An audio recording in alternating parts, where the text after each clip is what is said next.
Testing. 1, 2, 3. No, it's more of alpha beta Z. But you know, I get it. Definitely. It's wow.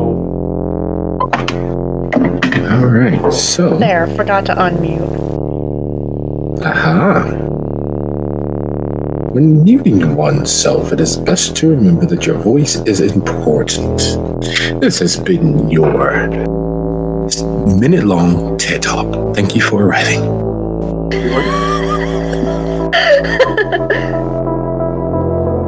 All right, so with the others being as they are, real life coming first, and we know dear old Seth is unfortunately in the realms beyond this one.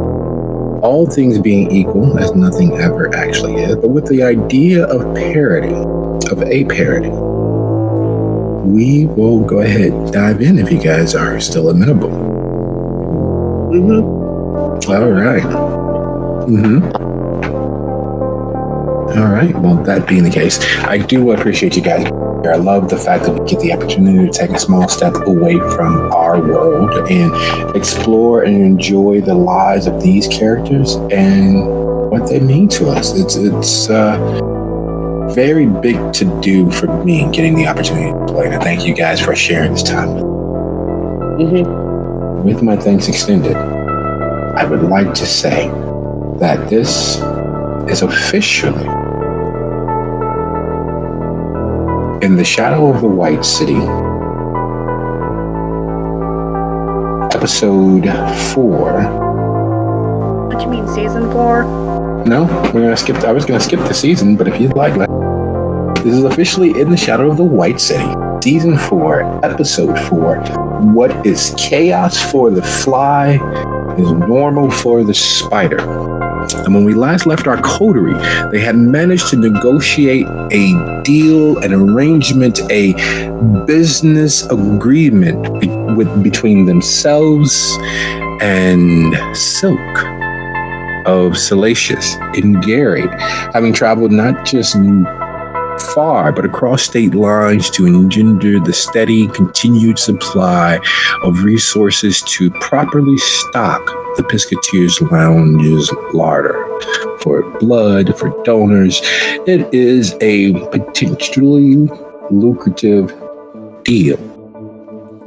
And all it took was a little shaming, a little cajoling, and in Frost's part, considerable amounts of pain due to the beast rearing its head and causing the fracturing of several hundred bones in his wrists and forearm. Upon returning from their deal-making venture and arriving and alighting at the Piscateers to prepare for the delivery, the first delivery of those resources, things turned askew. They fell sideways as the senator, Laura Blakeney, the local supplier of such resources, such blood, such donors, and all manner of assistive protections for the village of Dalton as a whole. Negotiations were begun, they were paused, and the coterie was left with the addition of Brigida, one of Blakeney's assistants, adjutants, a member of her cabinet that was here to help and make things easier for a partnership between themselves and Blakeney.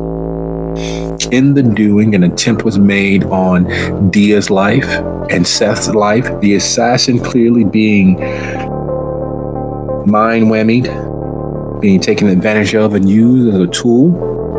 The coterie were able to draw the matter to a close, in the doing so ending Ashley's life, the would-be assassin, the mortal who is no longer mortal. Through the life-saving actions of Zack, Ashley opened her eyes to an endless night.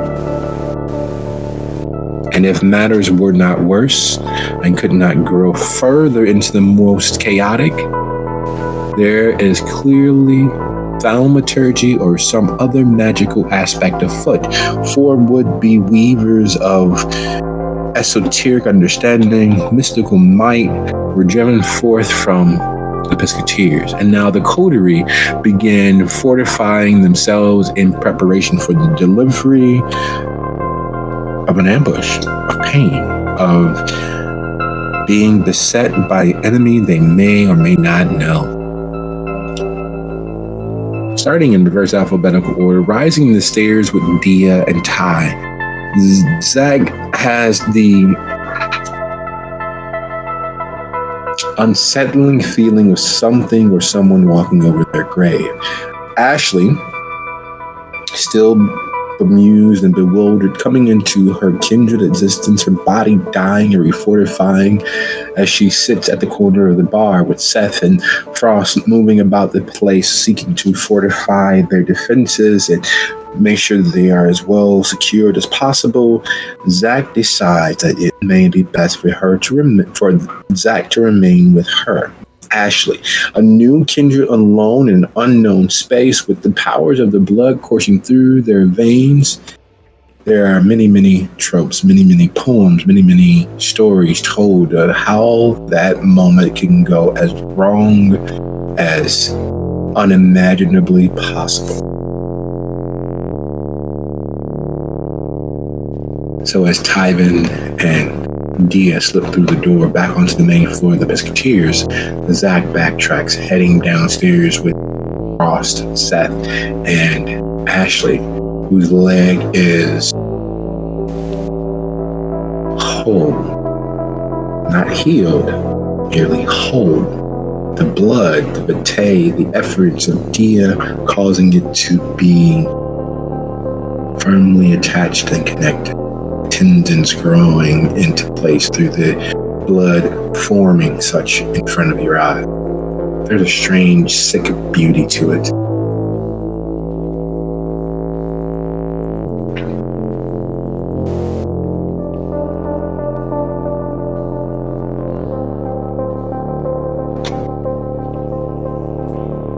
Jack is, of course, naturally horrified that things turned out the way they did.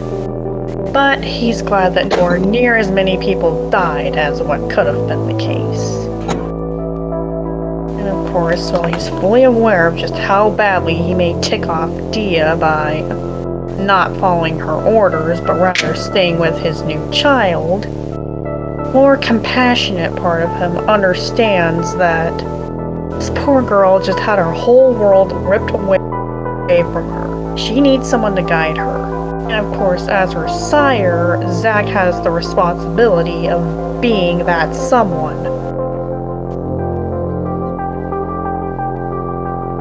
The very idea of holding on to that responsibility, the very idea of absorbing that maturity of thought is a bit troubling.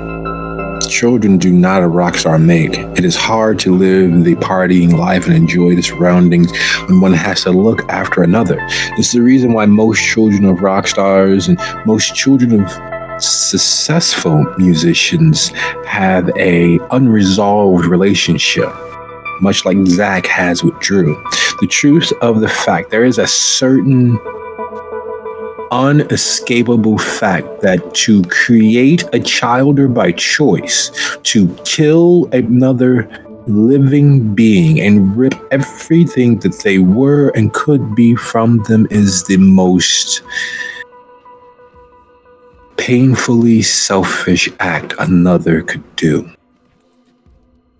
You are literally, as the sire of another, killing them. That your expression of love is so selfish and small-minded that there's nothing in the world that you can think to do to express your adoration except for ensure that person stays as they are. That person does not have a future where they grow old and have the life experiences of passing on their immortality through genetics. That person is yours to do with as you please. And the sheer difference between Zack's embrace and Ashley is the difference between night and day. And there's a weight in that understanding. And boy, is he feeling it. As he goes over to Ashley and looks at her leg, he gets himself down on her level and places a hand on her shoulder and profusely apologizes for what happened to her. I am so sorry you got dragged kicking and screaming into our world.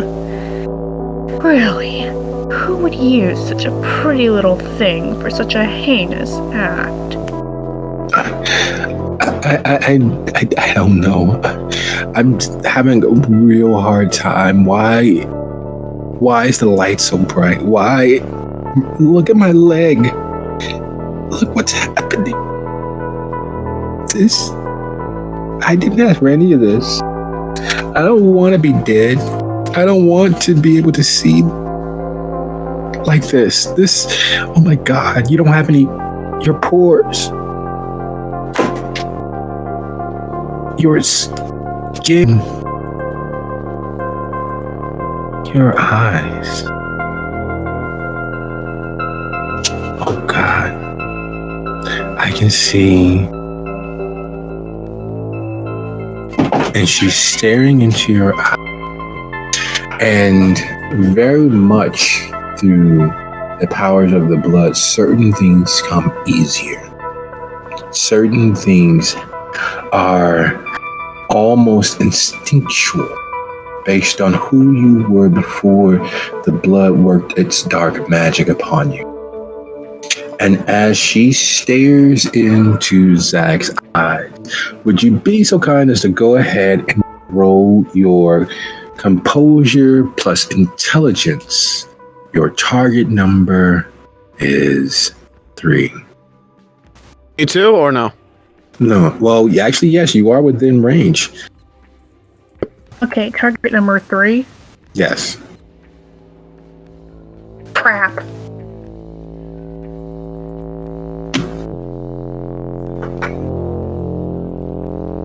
Composure plus intelligence, correct? Correct.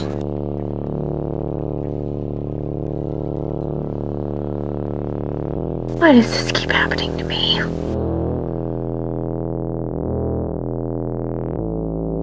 Pretty cost, my love. Pretty cost. There is a balance to being the prettiest cheerleader in the bunch. There is a cost to being the most attractive person that you know. There is a cost to experiencing life one pleasure at a time, solely for pleasure's sake.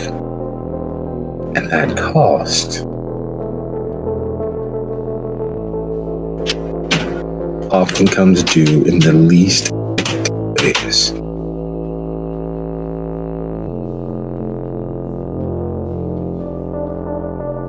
And while we wait for Frost Roll,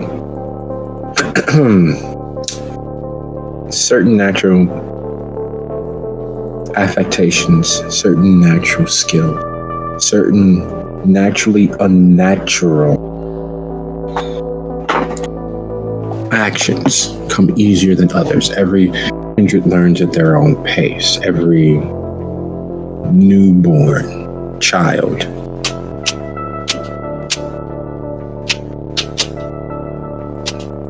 all right. Well, things being what they are, as Zack, you are pulled along to the siren song. Zack, as you're pulled along to the siren song of looking into the face of the most beautiful blood-soaked angel you have ever seen, Frost, You are ears up, eyes open. There is danger afoot on the way, incoming, and there's not much you can do except for maintain the protection of those here. And while Ashley clearly was under the influence of another when the shotgun blast went off, in the moment, in the now, it's just her. And the her that you see as your eyes are attracted to her, as your nose is attenuated to her being, is dangerous. Ashley is clearly an enemy, and there's a voice, a training in you that all enemies should be properly cordoned off. And as close as she is to Zack, there's no way that Zack would ever be able to stop whatever it is that Ashley is planning. Now, mechanically, do you have it in you to actually act on that compulsion, or would you like me to take over Frost?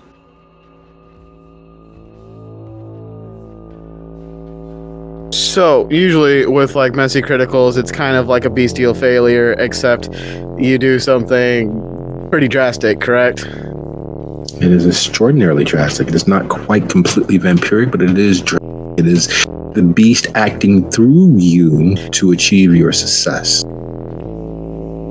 Oh yeah, I have an idea. So the enemy that is Ashley is within striking distance of Zack, and Zack is so hypnotized. There's a slight sway to his hair. There's a wind blowing in the room that only he can feel. There is a bit of magic glow and a diaphanous about him and Ashley. And as he begins to lean closer, you do what? Wait, why did I did not mean to click willpower, sorry. He would probably grab his gun and just fire right at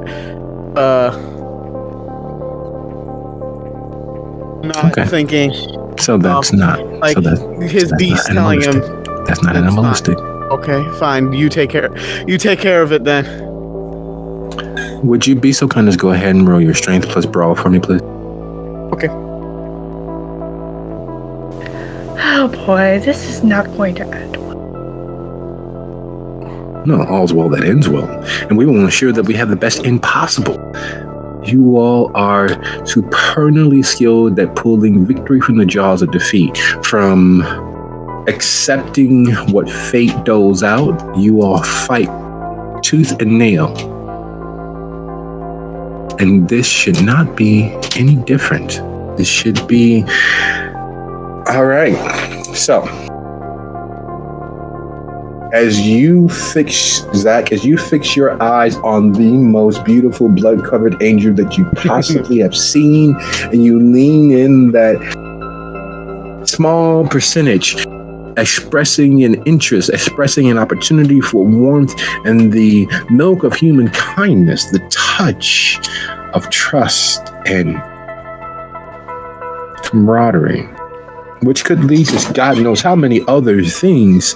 There is an explosion of vitae across your face and across your neck as Ashley goes flying from in front of you as Frost backhands her into the air and follows it through with the most vicious of claw strikes, driving her into the concrete, yelling, "Don't you fucking move!"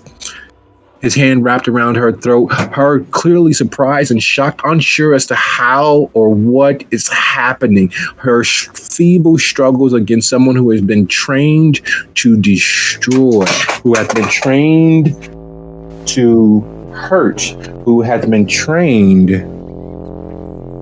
to do exactly this and more. This, on any battlefield, anywhere in the world, would be an act of kindness. The gun that is slung to his back has not been fired, but instead the real, honest, visceral attack. His fangs extended, his eyes bulged, and muscles in his neck straining against his own effort. Not against hers. Actually, for all of her well-defined musculature and relatively high activity, is no match for a combat-trained officer of any sort. But Frost is straining. He's struggling against that thing that lives in every kindred's chest. What is it that you do?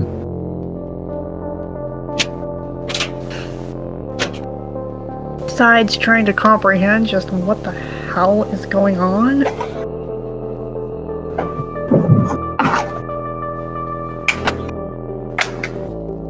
Okay, so as Frost is strangling and restraining Ashley, we turn our gaze towards the upstairs portion of the Pisketeers.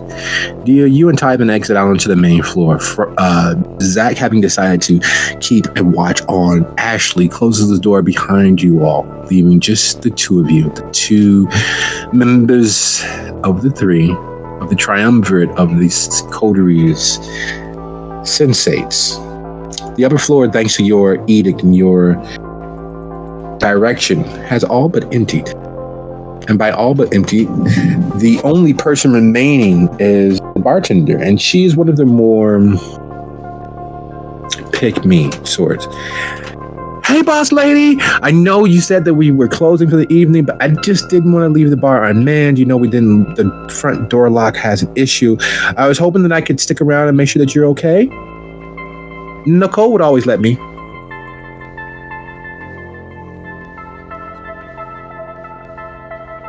Dia's mouth curls into a smile, but it's not one of those friendly smiles. It's a summer child smile. Walking towards the bartender with a pretty pronounced glide. Oh, darling. Sweet of you to want to stay and protect me. I am capable of protecting myself, mind you, but I appreciate it. And she leans across the bar and gives her a very soft pat on the side of her face. Oh yeah, don't worry about it. You know, when Nicole was here, I would always do a little extra. I'm sure you've noticed. Like, she would always have me start the night, and I'd be here to just about close anyway. So, being as we're closing early, I didn't think it would be a problem for me to keep an eye, help you out, do whatever you need. Actually, like, I even managed to learn how to work that fryer, and you know what a monster that is. And Sergio and Kevin don't let anyone else back there except for me. So, can I get you something to eat? You need me to pour you a drink? I already wiped down most of the bar. I still have this portion, and I need to burn that ice well. But what was going on? Why did you have everybody leave? Like, it's been real quiet. Everybody's happy that we're back open, but I don't know. I'm not sure that was like the best decision. And don't take this the wrong way. I'm just saying, like, we haven't been open like 5 hours even, and we're closing back down. I don't think we want to be known like the place that closes on everybody. Hear me out when I say this. Remember that I came upstairs not that long ago and told you all somebody slipped past you, brought flowers downstairs. Oh yeah, Ashley. She is one of the regulars. She comes in after her shift. So her heading downstairs. I know most of the people up here aren't really allowed downstairs, but come on, it's Ashley. She's been in and out of the bar for like the last 6 months. You do realize that could have been more than flowers. I know you know them. I am aware that you feel that there's no danger from them at all, but one thing that Nicole also did not allow, so cleverly point out, that people who are not allowed downstairs go downstairs. There is liability reasons. There are insurance to think about, mind you. It could have cost us money had she come downstairs, hurt herself of some sort, or saw something she wasn't meant to see, and oh no, that girl is wild. When we were in college, she would do a full kickstand and be all right for most of the night. She danced most of the night. I know. She's not really quite as rich as some of the other folks, but I guarantee you she's good for the money. She's a real hard worker. And plus, she's kind of pretty. So I figure that, a pretty girl downstairs, some of the guys that I've seen, go downstairs, she's definitely their type. She's fit. She's trim. Clearly, she works out. Plus, I was hoping that if you saw her, we might maybe think about putting her on a wait staff and getting her trained up and maybe even moving her downstairs because she really is a pretty girl and her family's having a real hard time. And she's got that it thing that you and Nicole were always saying that it takes a certain type. See you are bored with. Okay. You know what? I really should think about where we can move you in the company. Best utilize your assets. Thought process. Well, you stepped up as owner, so technically the managing position is open. I know it'd be a step down in pay, but you were having so much fun with it. I thought that maybe you consider me, especially, I have been on this bar as the opening bartender for almost 9 months now. 9 months, say. Yeah, forever, D. I will think about it, but for now, please finish up what it is that you... Please finish up. I am full and well hydrated and do not need anything to know that the bar up here is safe. She looks towards the door. Out. Hey, fuck off, we're closed. There's several shadows outside the door. Unlike most bars, the Pisketeers doesn't have a full glass door. The only way to see the shadows of anyone who's coming toward the door are through the two windows on either side of their door. And the casting of the neon light outside has been purposely engineered and designed to highlight anyone who's approaching the door. There's no way to get to the front door of without casting a shadow due to those two neons and where they're positioned. It lets you all know that there's someone on the outside of the door, whether they can get in or not, whether you have a doorman or not. It's an early warning system.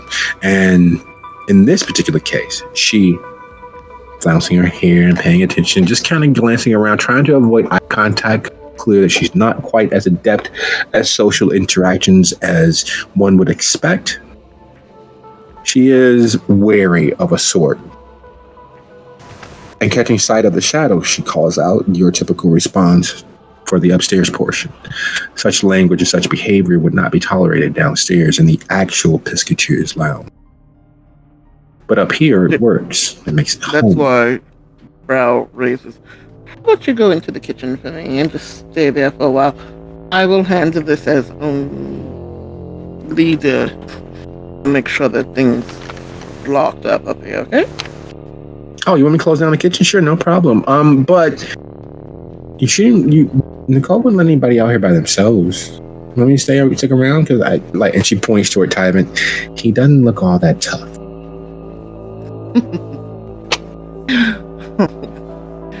Looks can be deceiving. Trust me.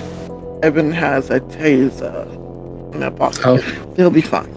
And then Dia turns on the heel to not be argued with any further on their way closer to the door so they can see better outside what the shadows are. Not getting too close so that anything that comes through the door, there's space between them and it. There was an unsettled feeling in the pit of your stomach from the moment you saw those four women, partially because they were so messy with their table, partially because of everything that had been happening. There was an excess of unspent adrenaline. There was an excess of mental stress due to the negotiations, hot and heavy as they had been tonight. There was a stress due to the very real lack of resources, or the stress due to the lack of donors. There was just a lot of things. There was a lot. And as you move towards the door, that pit in your stomach grows exponentially by the inch. to the point where you are close enough to peer out of the window without easily being seen. It feels as if the entirety of the weight of the village is resting on your shoulders. And speaking of resting on shoulders, Frost, you have her. The enemy is down. What are you choosing to do?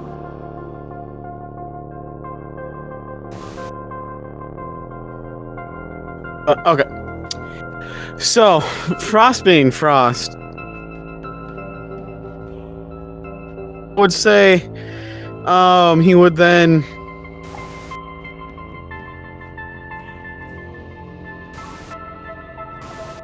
power and his hand would like morph into like a beastly claw.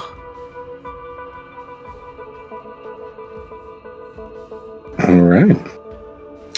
So you're attempting to maintain your grapple while shifting your hand to feral claws.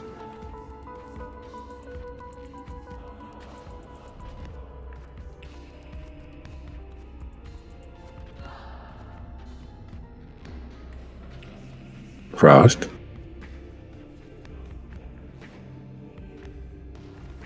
Frost, did we lose you?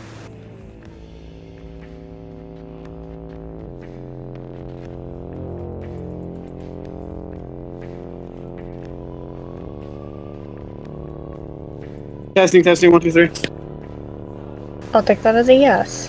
We did lose you, so your chosen action is to shift your hands into feral claws while maintaining your grapple across her neck. Mm-hmm. And just taking the plunge with my claw. If that makes any sense. All right, that being the case, go ahead and give a strength plus brawl roll for me. And Zach, as you see this happening, as you see Frost slide over the edge into full-on death mode versus merely capture and contain, what is it that you're doing?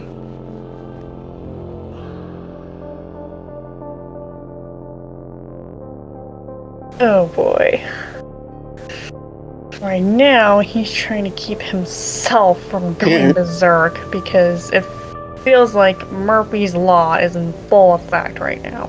Everything that possibly can go wrong will go wrong. And seeing what's happening right now, it just makes him sick to be what he is.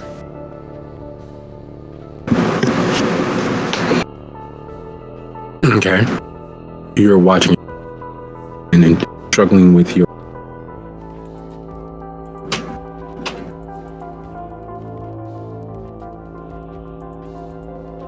Wait, what was that? So Zach is watching it happen while they attempt to right themselves internally?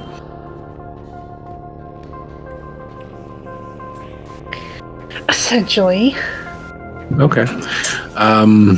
As Zach is watching the fruit of his loin, the child of his blood, the diaphanous seeming beauty that is Ashley struggle against Frost, who is bore down on her like a hungry wolf. And much like a hungry wolf, when pinned, the claws begin to work.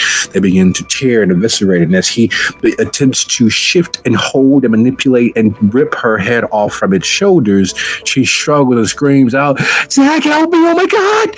And Frost, unfortunately, what is your strength? 3. 3. Plus your claws of 2, outcome of 0. That gives 5 unhalved points of damage to Ashley.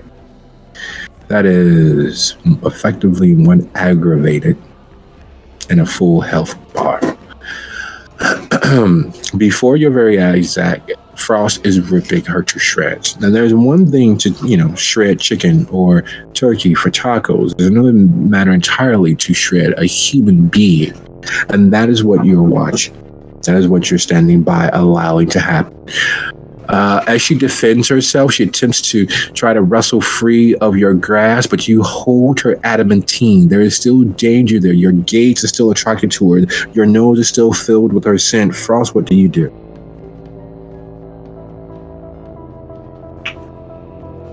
Going with his true gangrel sense, I bet he's lost. He's lost in his head. He's clawing and clawing. All right, give it a roll. All right, same thing. Yep. Okay. Okay, and what would I have to roll to try and stop this? This, what Zack sees is sheer madness. What are you trying to do? How are you trying to stop it? Basically trying to pull him off of her. So you're attempting to grab Frost and tear him free of Ashley. That would be a strength plus brawl. And let's see what you get.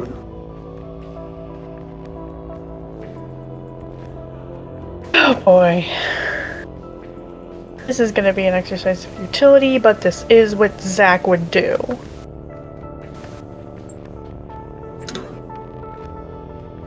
So Zack has never really had to fight. He's never had to really put his hands on anyone. In fact, the last time he came close to having to actually engage in up-close personal combat where he was anywhere near the aggressor, he had a panic attack in Indianapolis. The weight of potential harm befalling him or those around him was too much to bear.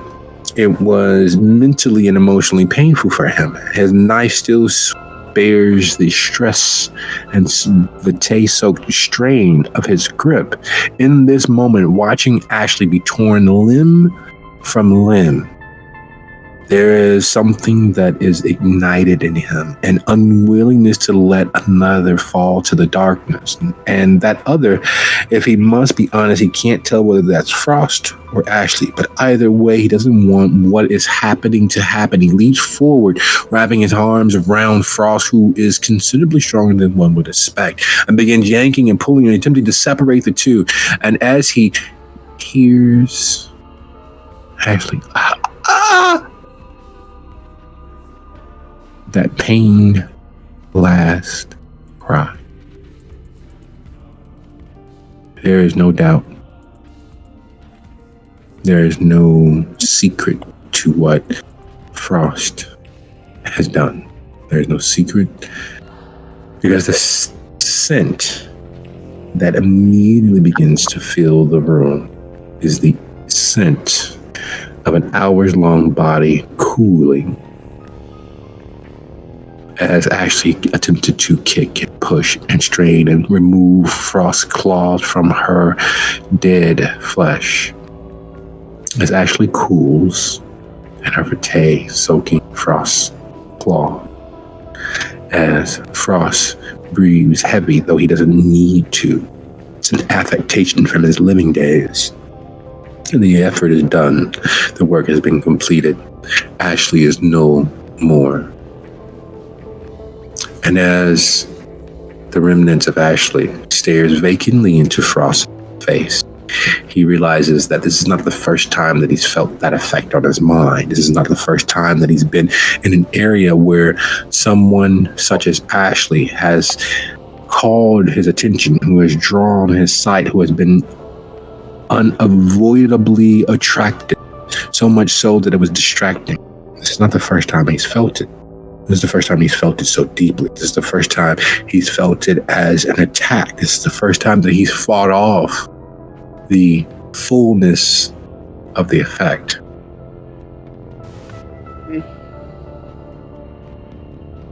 And doing so, I obliterate. Well, feel like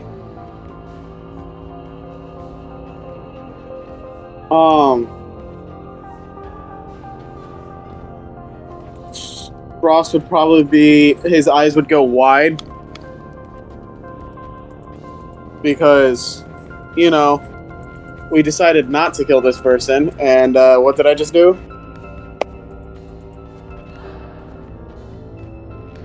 Also, this is probably the first time I've actually ripped someone to shreds. Last time that almost happened, I staked myself. And it feels weird, not just because of the fact that you've killed an unarmed person in the cruelest, most vicious vicious way.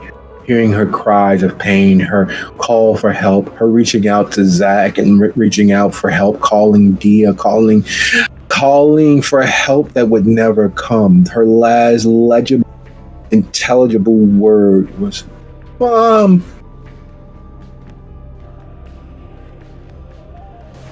Yeah. And Zack is holding you, if he's hugging you. He's stronger than you would have expected, but it's akin to a spoon of a hug. And though the matter is over and there's no reason to pull you further away, that it's clear the attempts being made.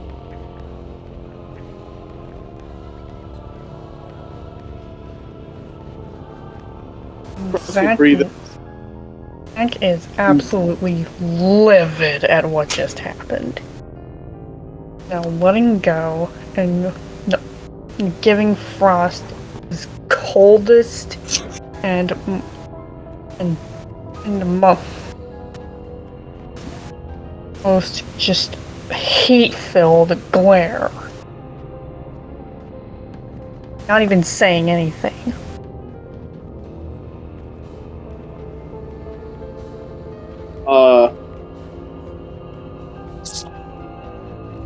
Frost would probably just look like a sad puppy.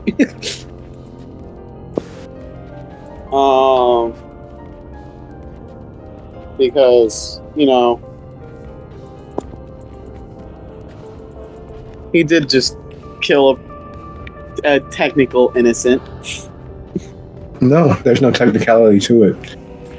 Ashley had not even partaken of human flesh. She had not absorbed any blood. She had done nothing except been used by the kindred community. And Frost obliterated her. He destroyed her. The only kindred, because he's even taken human blood in being. He has even managed to enjoy the full richness that is the life that is in the soul of the blood. Ashley had not. So, seeing Zack's hated eyes, he would then, look down and, be like, what have I done? The vitae coating his claws, which he has not undone, has not sent back to his human seed. The vitae soaking his wrist and splattered across his person. As he looks down at his vitae-soaked appendages, he realizes the most disgusting fact of this situation. The blood, the vitae that was in Ashley, has splattered across him. Bits and pieces of her flesh are still beneath his fingertips that are now claws. But that's not the disgusting part. That's not the part that causes Frost a soul-chilling, soul-searing moment of direct panic. It's the fact that his tongue, that is moving seemingly of its own volition, suckling and absorbing every bit of vitae that splashed near and on his lips.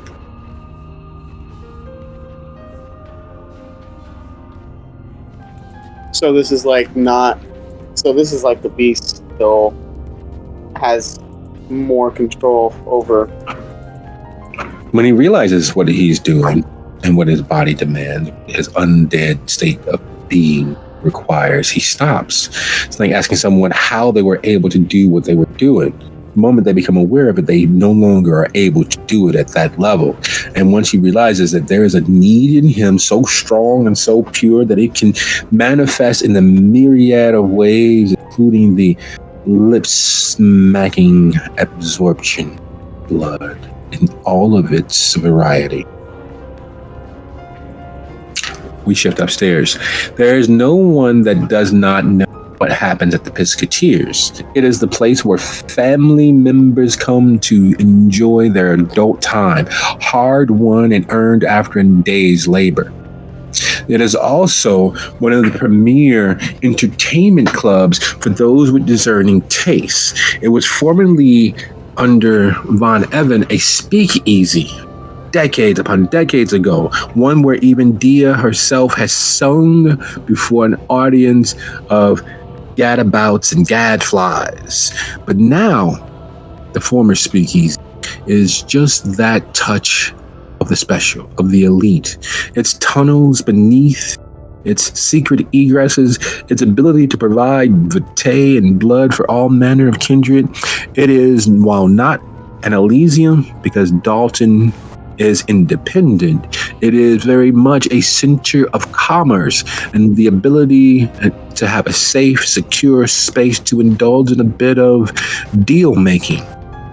All the same, Dia is surprised. She was expecting a delivery when all hell broke loose, when Ashley showed up with being mind wiped or mind whammied by who knows what, when those will workers were driven forth, the silver buckshot still ringing in her ears, which would have scored and scarred her flesh if not for Frost's quick reaction. What she did not and does not expect is the fact that standing outside of her door is Regent James Rich. Oh. He's one of the advisors. He's one of the big to-do as far as the Tremere. Him being here as only an advisor to the Dalton Senate is interesting. If not for all of the stress and trouble this night, it would be a feather in her cap to host someone of his relative acclaim. Because while the Tremere have their reputations, here in Thornton Township, the Tremere might as well be a cousin to the Toreador. The parties that have been thrown, the spectacles absorbed and shared, they are a distant, savvy, tasteful cousin. If he was alone, it would be all the better, but he not.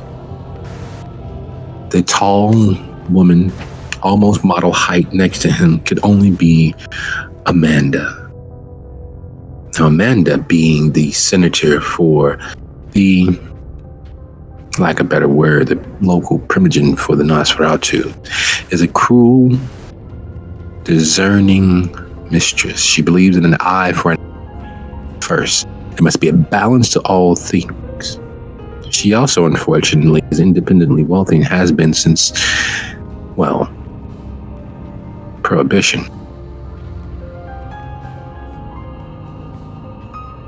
And they stand outside, 2 guards each, clearly about having a small meeting or a discussion. Perhaps they're here for you, but it most assuredly does not seem so, because they are making their way through the front door, which is normally the tack taken when 2 parties can't agree on a neutral place to meet.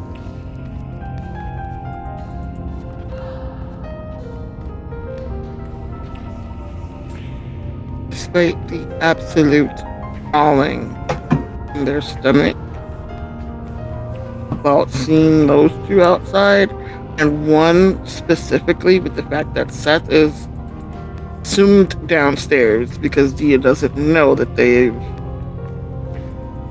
disappeared. And the other having had not much interaction with the Nosferatu of the town for obvious reasons. As a Toreador. Yeah. But they are going to do what Tremere do and put their Toreador. Hestiel was not in there. But what Toreador do, and very carefully open the door and stick their head out. James smiles. Ah, there you are. I was hoping that you would be able to host us for a small conversation. Just a quiet little table for 2. On any other night, I would gladly welcome you both in, but it seems we've had a bit of a mishap downstairs in the lounge. Oh, I'm sorry to hear that. Maybe I can come in and help Seth. And he takes a step forward, his guards immediately falling in, forming a small cordon between him and Amanda.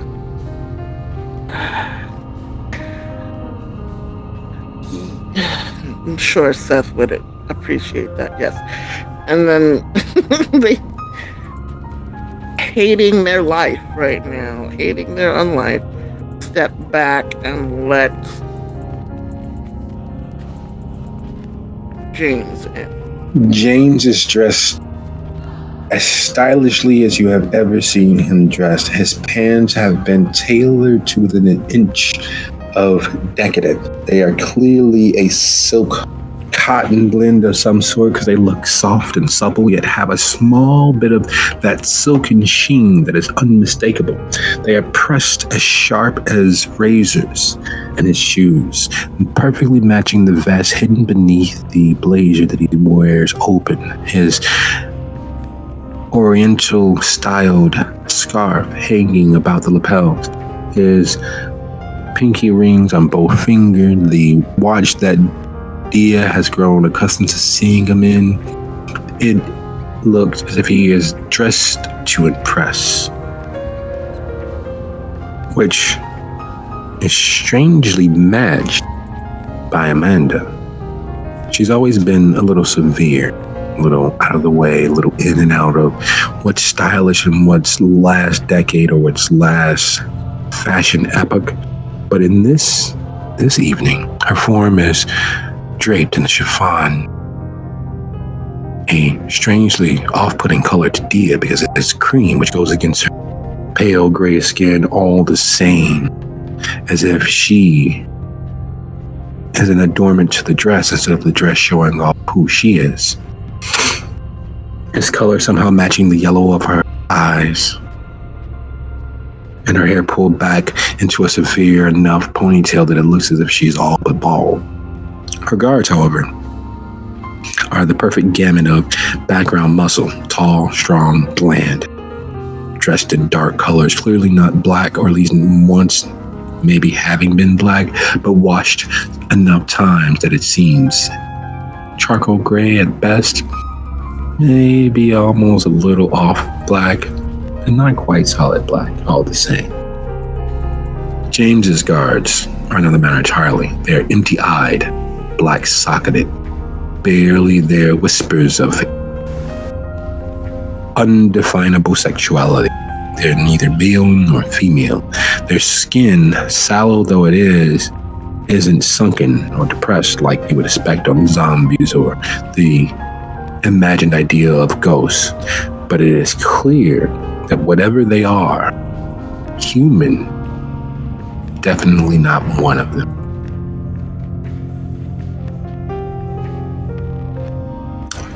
I thank you for your hospitality, and as for your hospitality, I'm glad.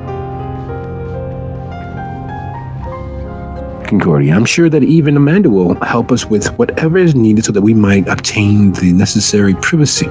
So lead the way. We'll help South. We'll help you with whatever it is that's happening, and then we will attend to our business. After all, Amanda has so many things she must attend to this evening.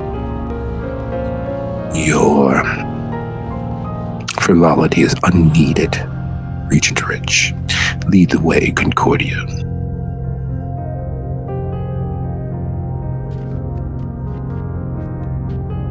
The brow is in the hairline, by the way.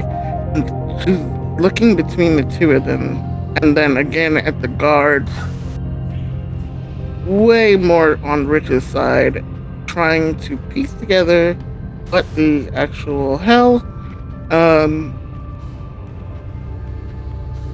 Gives them a wide berth as they come in, because he is very much creeped out. And I thought there would be more people here, Regent Rich. Oh, it's fine. It's fine. It's clear that they have either a private party or the matter that Concordia just spoke to us about, Amanda. Please, a bit of patience and understanding. It is, I'm sure, something we can handle. Concordia, would you lead the way, dear? As they step past, she makes sure she absolutely locks the door this time. And I know you said there was an issue with it maybe sticking or whatever, but she's going to do her best to lock it and make sure that nobody can come in behind them. Stepping around to the front and getting close to Regent Rich enough to be heard by him, Mm-hmm. Doesn't quite care if Amanda overhears, but it's more for his ears because of what he is. And all in good time, dear sir, but I was wondering, with your prowess in the Chantry, do you feel anything? Yes, I'm quite surprised. I didn't believe that Seth had it in him. He is learning relatively quickly. I'm surprised. How was he able to arrange your wards so quickly? To what, my wards? Nicole, unfortunately, in her adherence to keeping a hospitable air about the place, refused to establish a ward. I'm surprised that you allowed Seth to do so. There's a small bit of... I'm sorry? That doesn't seem to reflect that Seth's responsible. I did not ask Seth to do such a thing. I would not have asked Seth to do such a thing. That is part of the problem I have mentioned. There were 4 young women up here this evening, and they felt strange, so I put them out. I have a feeling that it's tied very much to this. Things have felt very off tonight. I'm sorry to hear that, but we can do a small cleansing to help break the wards more specifically. We can find where they placed the locking sigil. We should have it settled in a few moments. Even Seth should be able to help with this one right away. Again, not wanting to drag this out and get rid of the heebie-jeebies and hoping like heck that Regent Rich can help clear whatever this is. She turns and heads for the downstairs. There's a pressure change. There's a pressure change that most people don't really pay attention to between downstairs. The main reason for that pressure change is because it is 2 different conditioned environments. The downstairs, the actual speakeasy portion, the real and true Piscateers Lounge, is soundproof and insulated from the top floor, and the top floor insulated and kept from the bottom floor. That, because of the means of egress and the need of circulatory air, causes 2 different systems that most people wouldn't even notice to be in place, both being centrally conditioned, but also both being completely and totally separate. So while they're both kept at or around 70 to 75 degrees, the difference in the soundproofing makes it feel so much more when you actually head into the Piscateers Lounge. So opening the door, having that pressure change is expected for Dia. She's accustomed to it. So much so that she doesn't even notice the line anymore. What she does notice is the scent of Kindred's Vitae in the air. What she does notice is... Yeah. But there's too much of it. There's far, far too much of it. At the corner of the bar, Frost is on his knees. His gun, his back to the stairs, his head down. You can see the back of the nape of his neck and the forearms of his head, letting you know that his head is actually, his chin is against his chest. In front of him on the floor is Zack and Ashley laying flat on her back, at least what you can tell from this vantage point. Zack, Frost, the door opening is the only sound outside of you two, and it sounds far louder than it should. What do you do?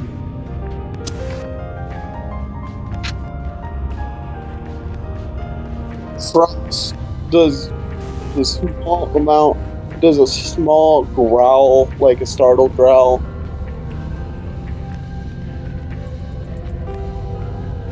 And would his hand still be freakish? Yes. Okay. So, yeah, he would probably just turn around to the door, turns toward the door, and basically just give a sorrowful look towards Dia.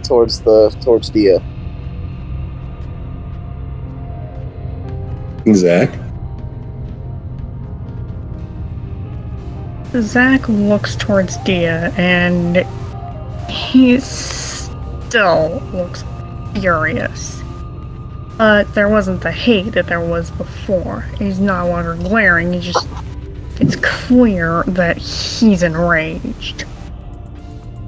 Which should give Dia at least an idea of what just happened.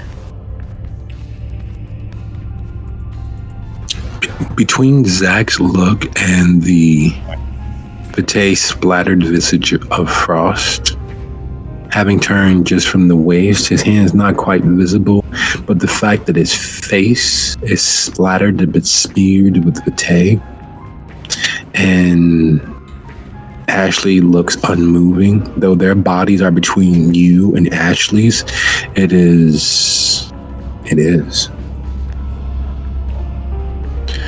Oh my. I didn't know you were having such a party. Where is Seth? This does not look private, Regent Rich. That is what I'd like to know. When I came upstairs, Seth was here, and now he is not. And I find a different problem downstairs. Please take any corner you like, and as you can see, there's nobody else down here. It's very private. I have to handle this. And they go stalking across the floor. Concordia? Is that a dead kindred of our city? Oh, Amanda, we don't have a city. This is a township. And this location is a village. All the same, yeah. It is a valid question. Which Zack answers, ask Frost. And he does it in the angriest voice anybody in the room has ever heard him say anything in.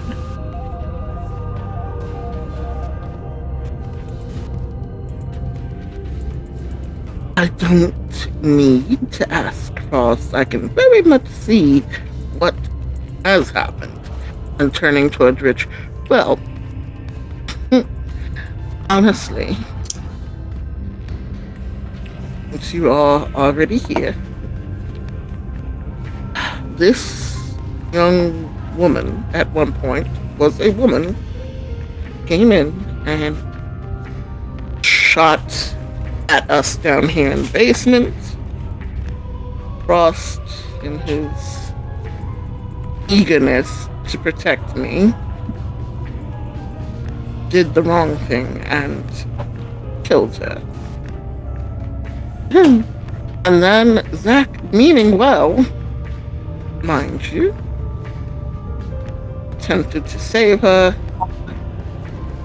bringing her back. She was new, and I did not wish her to be around the kind of stairs so newly turned, and I thought that Zack and Frost and Seth could handle one newborn, but apparently they could not. I am wholly disappointed, mind you. Well, technically, I did handle the newborn. Sorry. Not Oh my goodness. why were you Frost? Please. You Well. have done grievous harm this evening. Grievous. Well, Amanda, I believe that our business should probably wait, but there are two senators and a representative of Riverdale present, so we could, if it was as such that the senator's cabinet member, in their zealotry to protect their lives, killed a human, could look the other way. But she's not human, Regent Rich. Yes, but Did she really become a part of our community? Is she really kindred, or did Zack, right? Thrills it. Did the musician in a drug-fueled haze accidentally create a child that they were going to ask about? Was this a passion project? We know how sensitive and emotional, forgive me, the Toreador can be. All flights of fancies and beautiful, and the senator in their wise and balanced hand decided to not allow their cabinet member to create progeny. And this was a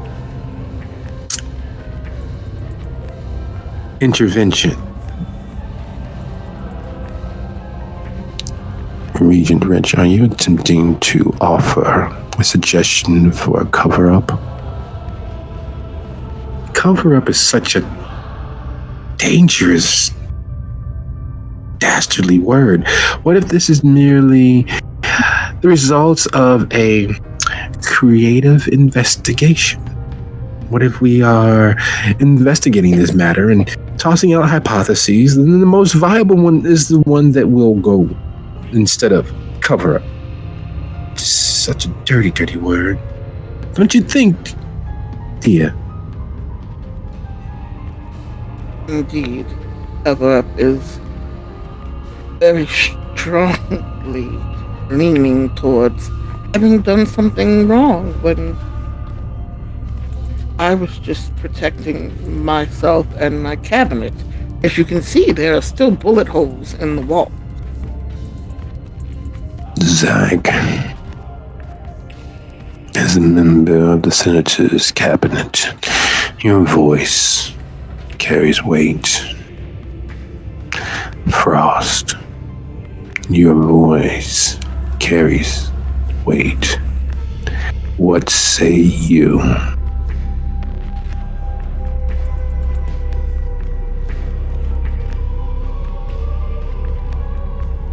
Frost looks at his hands and realizes it's still in its weird form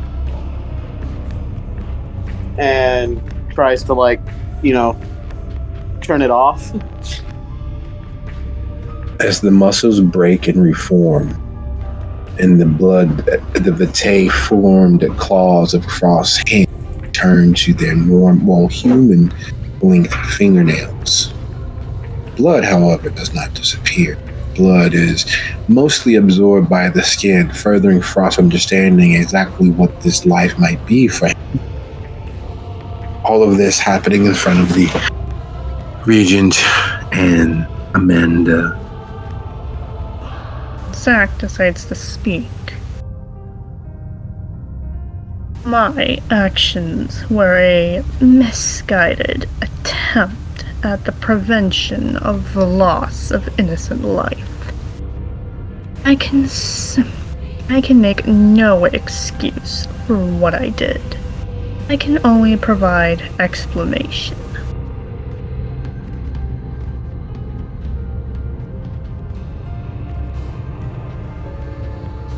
I was trying to protect someone, but instead it resulted in their very tragic and premature destruction.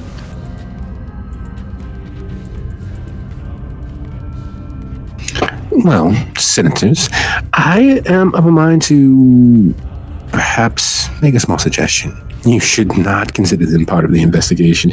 It's clear that they have been otherwise distracted by what's happening, all the chaos in the air, and the very real spell in the workings about. Where is Seth? And they were down here when I left. Now, did I see Seth go away, or did I? You saw him walk down the tunnel. Yeah, he went.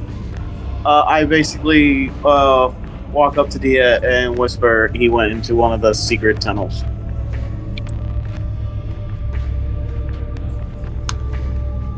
Dia's been dead a long time.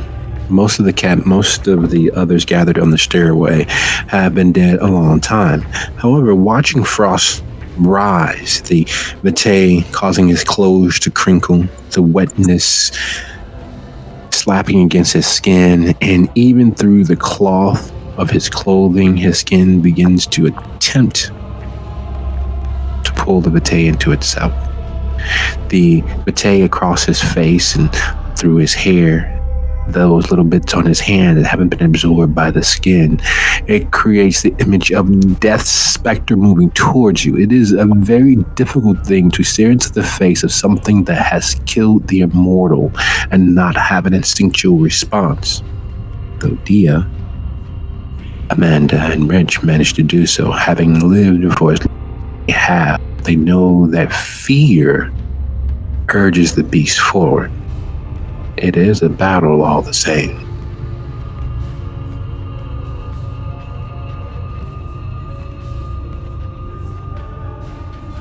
Blowing out a bit of air unneeded, but and squinting so that they don't get the full visage of Frost that close.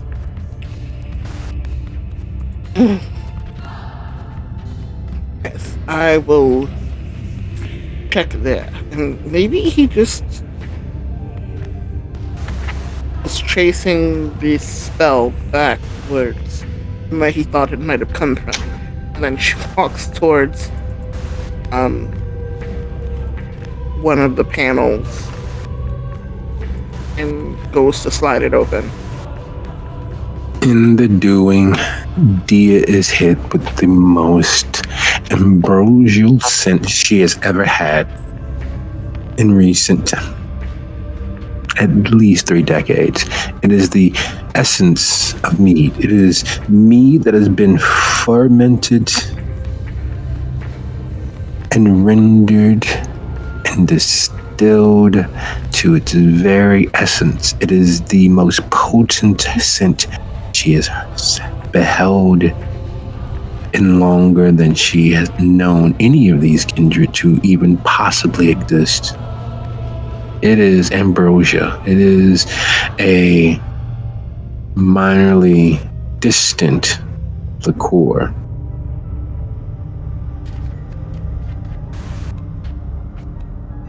And it's not something that she serves. Most people don't know how to make it. Most people don't have time to ferment and distill mead 2 steps further.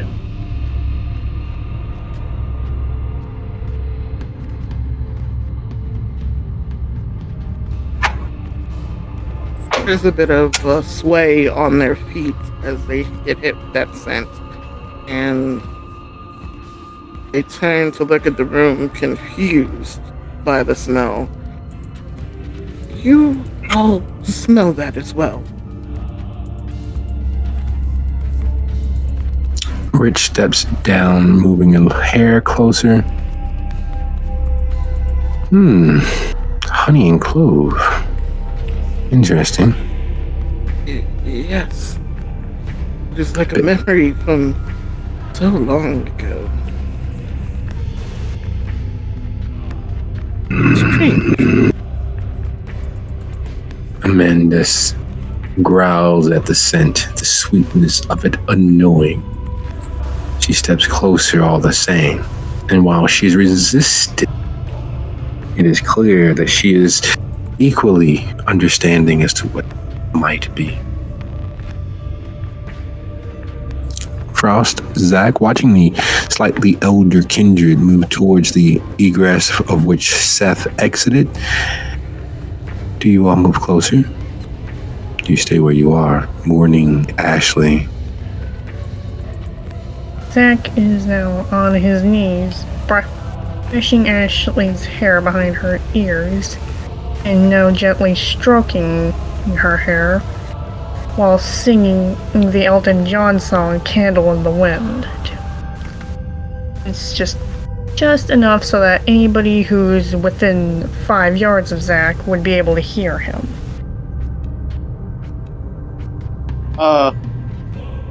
Frost would look down at his shirt, seeing as it's all bloodied, he'd probably just take it off. And then he'd start walking towards the the other people, because you gotta put that behind you. Can't dwell on your past actions. So moving towards the Region Ridge and Senator Amanda, Frost removes his shirt, managing to first sling his rifle on one shoulder, then back over the other, and tossing the bloody wreck in ruin that was his shirt to the ground, looking all the more like the modern bestial barbarian. And as he steps closer, the scent of honey and clove, distilled and fermented and strengthened, hits his nose. Not sure what exactly it is, because he's never drunken mead nor leaned in that direction, but it is the sweet, almost cloyingly so, thick scent of honey, clove, slightly spiced, and it's like a presence in and of itself. And as the ambrosial scent begins wafting into the bar, the fact that Seth can't be heard nor seen down the maze of tunnels providing secret and easy access to the Pisketeers for those of discerning taste who don't want to risk exposure, there's a very discomforting feeling. It's like hearing the jail door close when you're on the wrong side of those bars. Is knowing that your way out isn't. Like knowing that your freedom, your opportunities to move about or to not move about, are now in the hands of someone else. And with those thoughts sitting on everyone's mind, slowly creeping into that dark portion of your brains, it is 56 after the hour. We'll be back at 6 after the hour. See you guys in a few moments.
Dia, you're no longer silently there. I see that you've clicked your headphones. Are you back? Yep. Excellent. So, no time for questions. We're diving right in. And the fear and paranoia that falls over everyone. Is anyone attempting to resist that very real existential dread that is creeping across everyone's mind? See, I want to, but I feel like that would only be a bestial failure. Okay. Can you repeat that, please? Is anyone attempting to fight off or stave off the existential dread that is slowly creeping across everyone's mind? Is everyone turning into the skid or mounting an affirmative defense? No, Dia's had about it now. This is the straw that broke the camel's back. Her club got shot up, and yeah, it's not. No, she's gonna put her foot down. Frost will do the same because he's tired of the beast. He's tired of the beast? It's just begun toying with him. He has the rest of Zack will probably want to put his foot down, but isn't really in an emotional state to do so right now.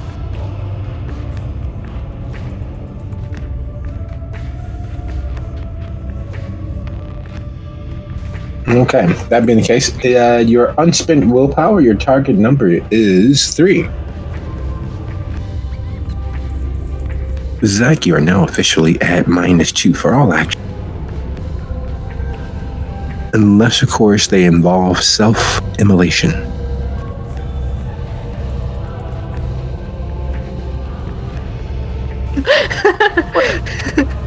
I'm sorry, D is staying in the player discussion. Is it too late to retract my statement of...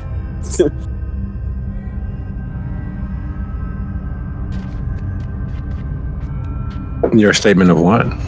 of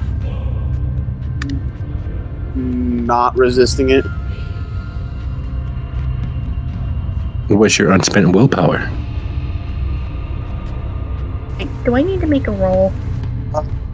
Have I used a willpower as Frost? Yes.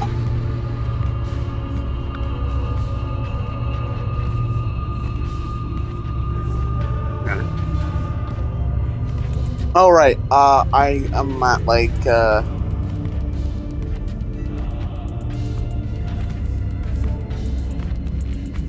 fuck. Try getting up. Do I need to make a roll, or am I good to go? Oh no, you don't need to make a roll. You just said you weren't going to be resisting. So you're now at -2 to all actions save self-immolation, self-flagellation. You are the definition of depressively despondent. The aura and air itself is seeking to steal your happiness, steal all of your tomorrows.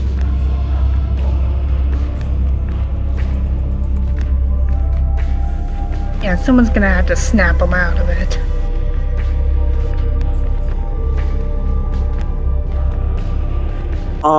So I've used what, 2? Fuck. Alright, so I have, willpower is composure. I literally just need to scroll. It's, the character sheet's lagging, so I'm trying. Fuck. Stop moving.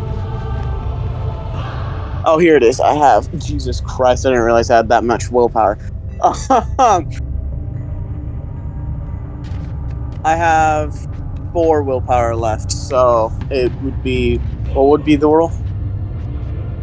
Your unspent willpower. My unspent willpower. Right, sorry. Okay.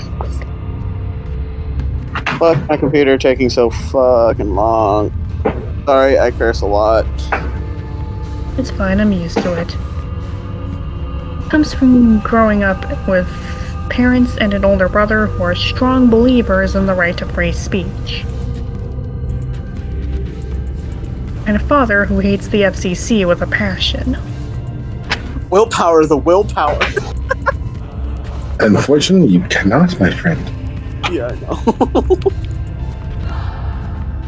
What was that accent? Wait a second.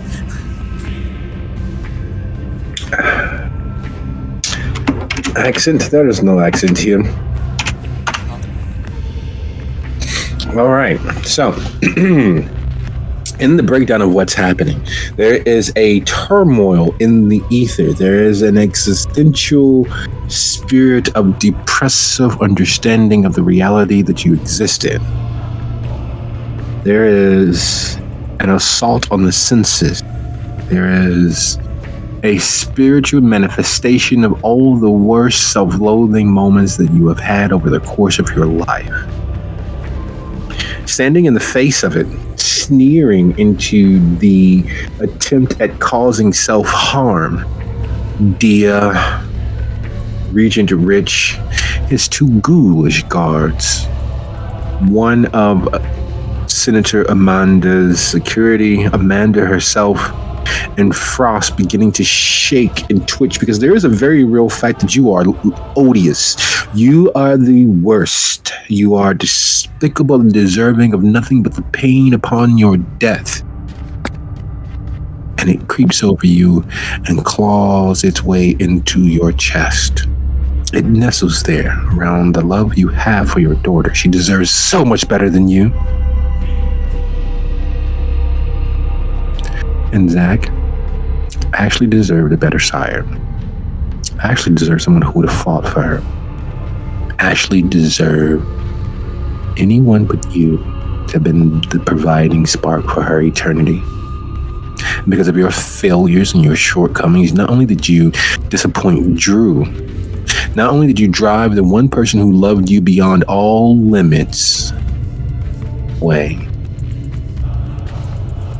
because of your ineptitude, because of your inability to act, Ashley lies dead, not once but twice.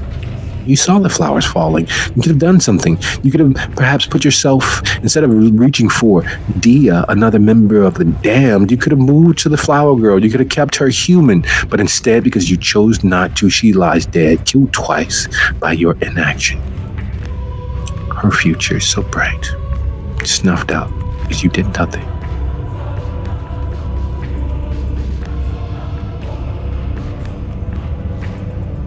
While at the door to the tunnel, stepping out of that empty space, which Dia knows was empty because she opened the door, but stepping out of that empty space, materializing as if they've been beamed down by some magical starship in the middle of space, is the one, the indefatigable Antonio Calabalarshi. And Rich moves just fast enough to place himself half a step before Dia to her right, drawing his sacrificial blade. You are not to enter here. Ooh. Regent, senators, I come to make an agreement with you both to draw up a compact. Who's all for bettering themselves? Regent, I would suggest not interfere, because your sanctum is in Riverdale. You don't have nearly the strength.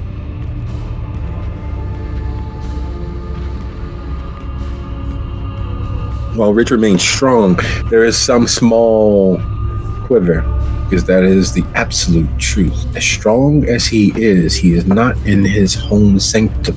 There is a measure of his strength that is not here. And in this moment, perhaps cooler heads should prevail. What are you all doing?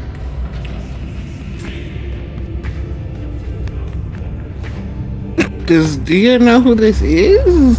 Like, I mean, Dia, how Rich reacts to them, but no, she doesn't party with the Gary. But the scent is wafting off of him. The ambrosia.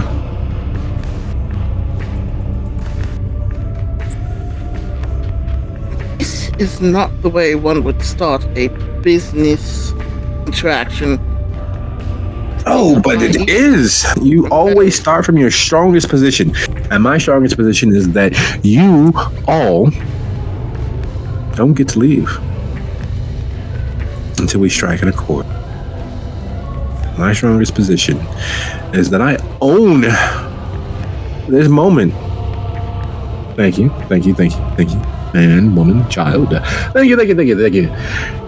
And because of my desperation, you do have an opportunity to negotiate what happens next. I already have your little warlock, so well trained. And all it took was 4 hours to plot and plan this assault. 4 hours.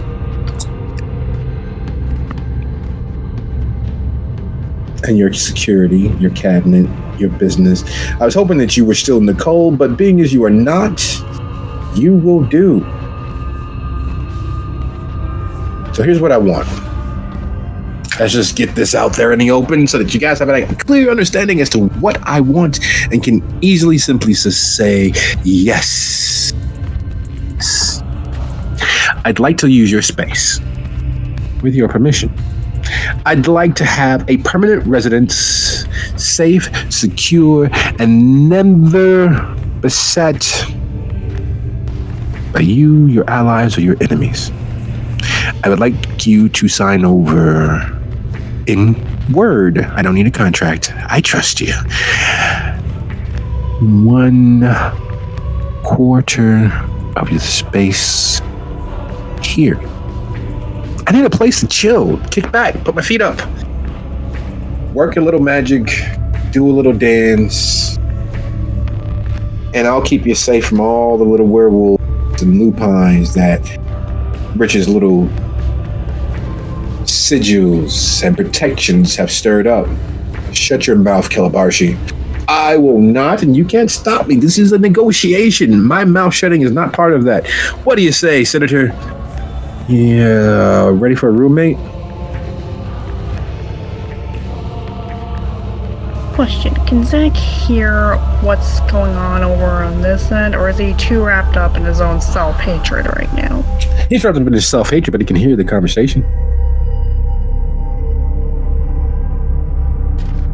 Yeah. Remembers something. Kind of very quickly glances around behind them. When they came down the stairs, they were missing more than Seth. Where's Bridget? Oh, you mean the little dirty shadow bitch? Got rid of her too. A little more difficult. She calls herself being slick, slipping into the shadow, trying to escape my attention. But unfortunately, thanks to the melted and smelted silver that South managed, thanks to the salt that you guys spread, filled with the essence of, well, you don't even know who that actually belongs to, and thanks very much to the death, the sacrifice of energy, you guys ain't going nowhere.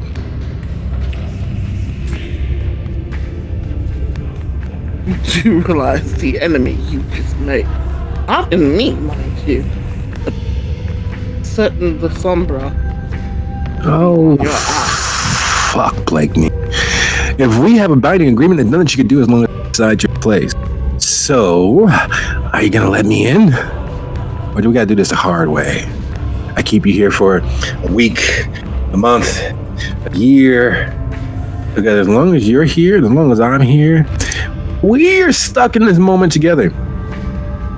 You, your friends, I'll get your little dog too, are stuck here in this moment, and there's nothing that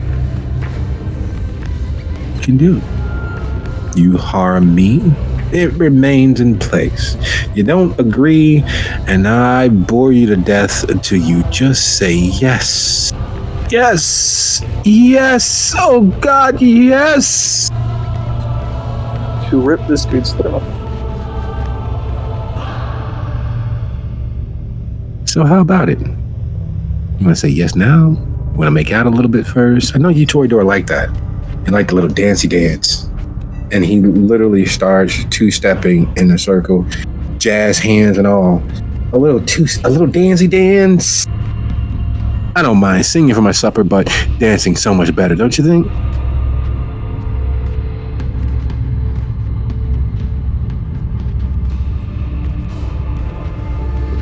What would happen if Dia just slides the panel shut again, like they didn't see any of that? One way to find out.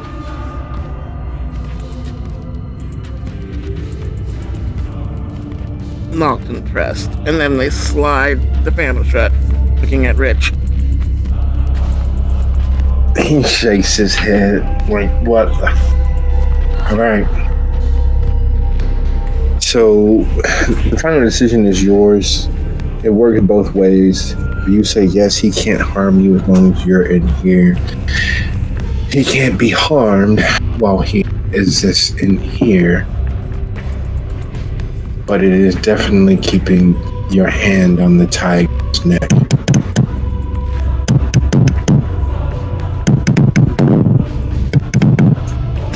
What's going on with your mic? No, that's Antonio knocking on your door, your panel.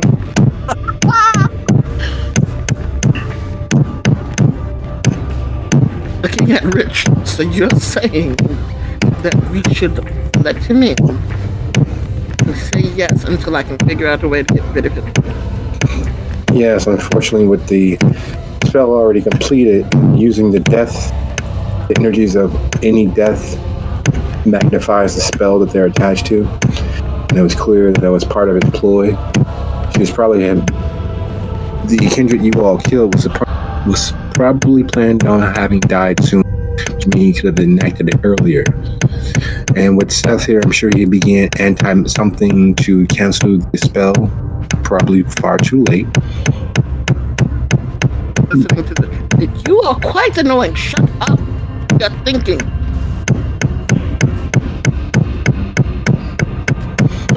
Means my dance didn't work. How about my drum play?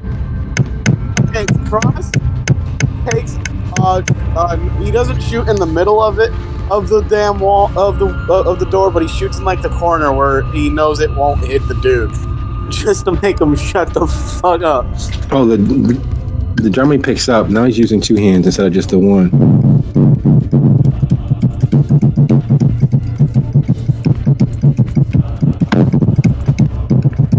And yes, that's what he literally is doing. He is literally that childish, and it does not stop. It is still going on. And Rich looks between you all. I can attempt to brute force, but it will take a while. I'm not sure how long it will take. Yeah, looks at Rich rubbing their temples hard. It's close enough to Rich to not be overheard by their annoying new friend.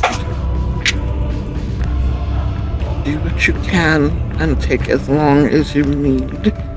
For now, if I agree to this, will you be able to take the same actions? Yes, it'll work better for my sanctum. Okay, then I will buy you the time you need. And agree to the shenanigans. Okay, this evening has been absolutely horrid. Absolutely. Boss, please do not kill. She whips around and yanks open the door. Hey, wait a minute! I just had the perfect beat. Instead of doing a 1-2-1, actually, I was moving to a 2-2-2, 2-2-2, 2-2-2, 2-2-2, 2-2-2, 2-2-2. Are you planning to be this annoying? Only if you continue being rude. I know you, Toreador, don't much in the way of actual manners, but I'm your guest, for God's sake.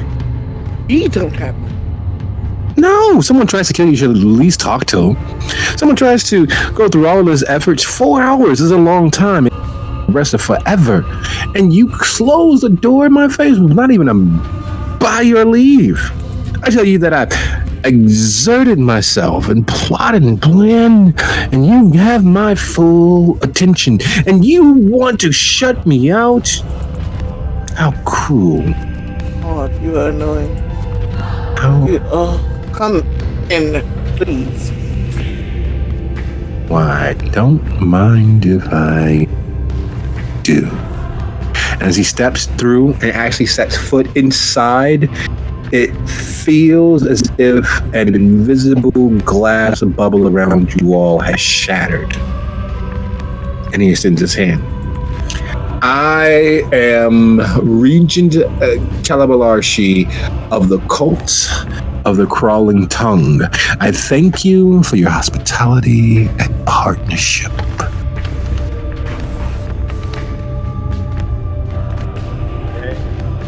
New friends.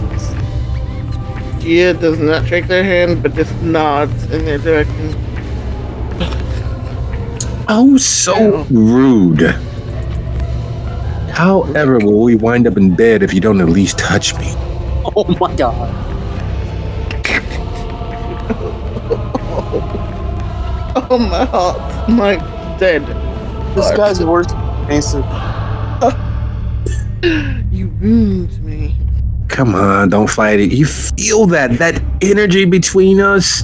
It's a binding pact. If you don't shake my hand, one or both of us will probably die before the night's over. The spell will complete itself with the energy of our being.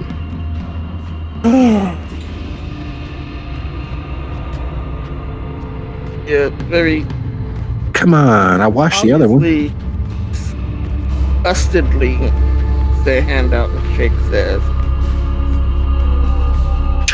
I say, my God, much strength in your hands. So, now that I'm part of the Toreador family, do we have our orgy now or after we set about draining this lovely, hairy, would-be bear of a man? And he looks dead at Frost. You touched me, I cut your arm off. Oh, you're into blood play. Very nice, very nice.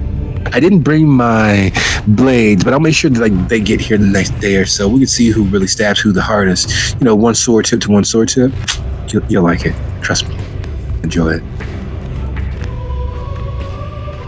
Frost just looks at him with so much anger. Like, possibly more hatred than how Zack looked at me after I killed Alex. Rich old man, I touch you, but I know you probably enjoy it too much. Oh my goodness, Amanda, I did not expect to catch you. But now that you're here, just so that you know, your buddy dancer Dan is dead. And it's all because you didn't agree in time to our little deal. Which is probably the reason why Rich here is trying to have a conversation. We can't let that happen, so off you go. Poof. Amanda looks from you to Rich to the gathered. I believe that I should leave before I violate your hospitality, Senator White. And she turns around and begins moving back up the stairs. As she does, both you, Amanda, and Rich, as well as Frost and Zack, realize that your upstairs bartender, because it's been so quiet and wanted to check on your safety, is standing in the doorway. Oh. So Zack's finally snapped out of it. There's a weight to depression that you get accustomed to. It's like a blanket designed to make sure everything else is far less important except for your own internal pain. And that's what you're still feeling. However, growing accustomed to it makes it a little easier to look outside of its edges, not to get up from beneath it, not to fight off that weight, that overwhelming, depressing weight that makes you want to be lost in yourself. Your skin is too tight and too loose all at once, but you are able to peek out of the blanket. And that's what Zack is doing. Peeking out over that. Even in the midst of this chaos, everyone else besides you is able to keep moving. That voice in your head was right. You really did let everyone down. They don't even care that you're sitting over here with a dead body or child that you couldn't say. They're going on with their life as if, just like Drew, just like Sasha, just like your first boyfriend, Eric, just like the fact that the Rosie is still being the Rosie without you being there.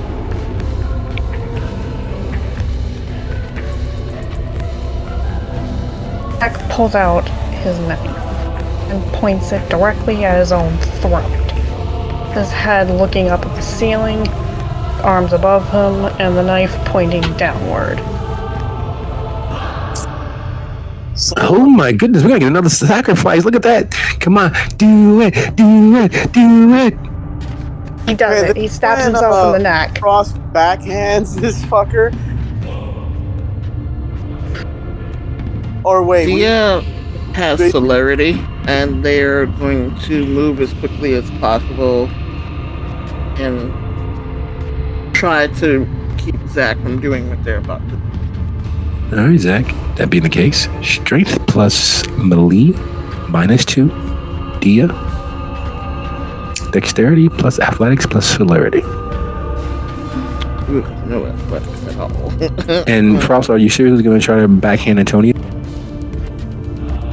Okay, Yeah, so because also under the effect, and the way at least I handle self-hatred is usually I get angry. All right, make it happen. Go ahead, roll that lovely strength plus brawl -2. Okay, you said athletics. Dexterity, athletics, plus celerity.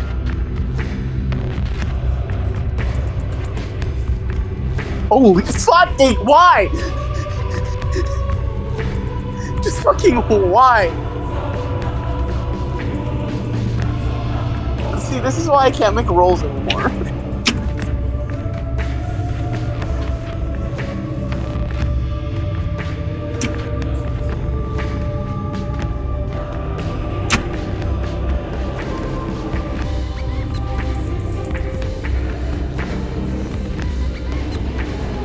So, as always in situations such as this, when monsters are happening, they all seem to happen at the same time, but that's not exactly the truth.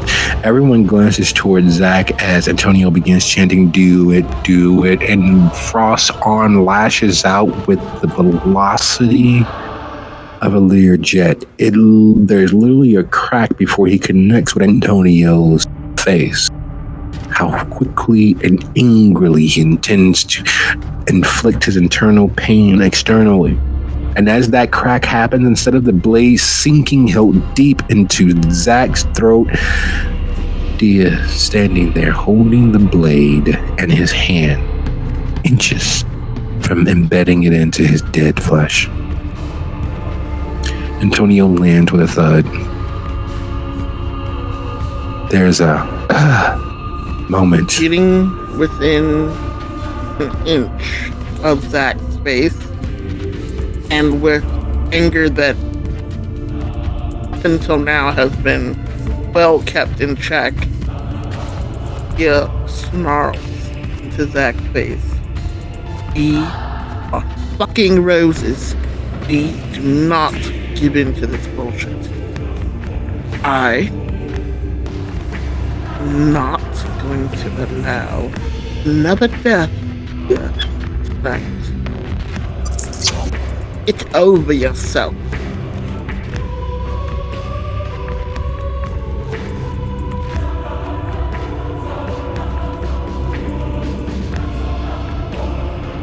You are a rose. Yes, Zack says to Dia. I am just nothing.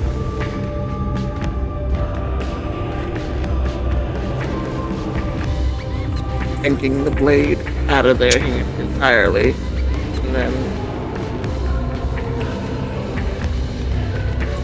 again, completely not something that Dia in this life would have done. Reaching for Zack and yanking them to their feet.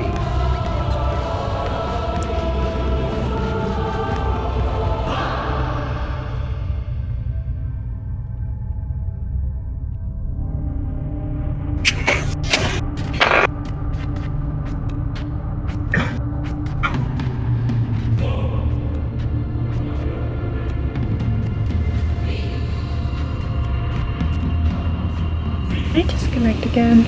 Because I'm not hearing anything right now. Zack, you pull to your feet. Think you'd be peeking out of your little depression fort, your depression tent city that you're living in. And the weight is still there. It still wants to weigh you down and do you attempt to fight it? Okay, who were you saying that to? Zack.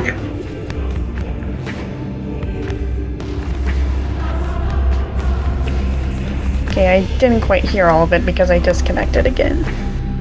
Okay, so basically, Dia snarled in their face, told them to get over themselves, yanked them up to their feet, and like took the knife out of their hand. And the storyteller is asking if, with that, you are willing to try to fight the depression that you're in, or if you're just gonna let it go. Okay, now I'm gonna try to fight it. What do I need to roll? Unspent willpower, difficulty 3.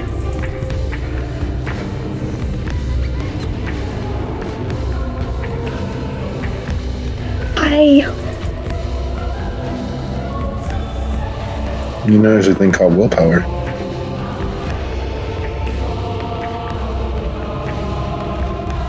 Where you can willpower roll. I just rolled my unspent willpower.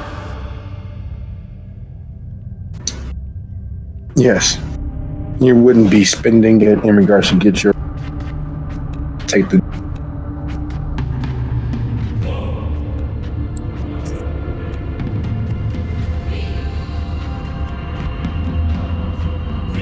I just rolled my unspent willpower.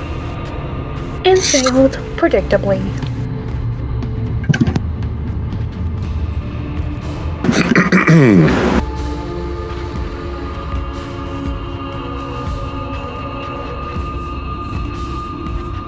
Standing there, ashamed of yourself, ashamed of everything that there is a nearness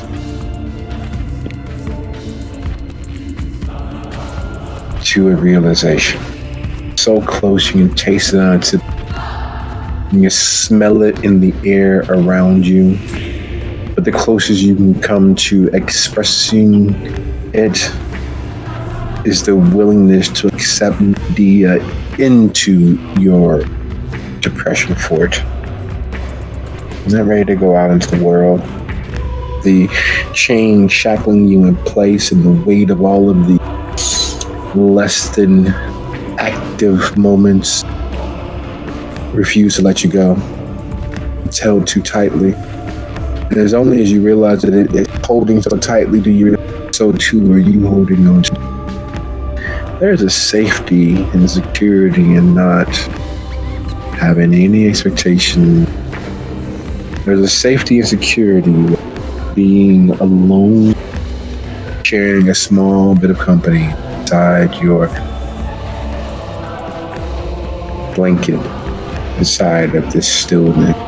There's something warm and that you are despicable and not worthy of any. However, in the midst of all of the feeling, thoughts, constantly bombarding every facet, every neuron firing off, is the fact that, well, the rest of them may not care, but he is reaching out. You do have a few other blankets, pillows that they can share inside of this deep, dark hole that you're viewing the world. And as Antonio stands up, now see, you probably shouldn't have done that. So, my dear boy, I have a question for you. Does it make you feel like a big man to beat on somebody who was hoping to be your friend? I was even going to share my whoopie pie with you, children. But, being as this pain that you want to dish out, Rich, for the record, this is Sermon between this little boy and myself. Yeah, I say, you probably want to step back, Rich. You all hear this over your shoulder.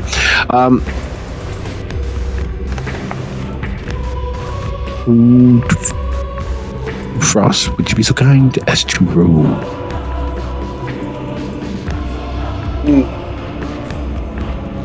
Oh, my notes are down. Anyway, I didn't realize that Wendell had died on son of a beep, beep, beep, beep. Good thing I keep it back up with the book sitting right here. Energetic today. Well, you know, fake it till you make it. We'll get there. That's what I did. It worked. All right, there we go. And that is a... do you have fortitude? Do not think so. Frost? I don't think so. Oh, okay. Well, in that case, would you be so kind as to go ahead and roll your stamina plus occult? Your difficulty is 3. Saying I have no occult, 3 stamina. This will be white the White feet. We got this. Make it happen. fortitude. Okay, well then it's stamina and fortitude. Oh my god, load you fucking ass.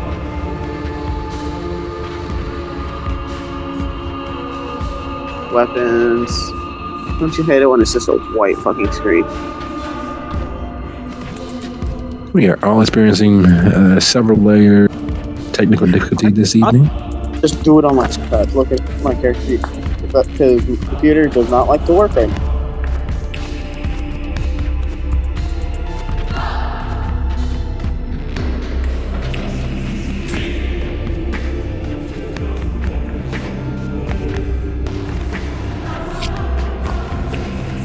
Okay, so if I understand correctly, Zach's kind of starting to snap out of it, but not really. Yes. Yes. And the killer of your child looks as if they are about to experience a good deal of pain. Or it could all be bravado. It's hard to tell.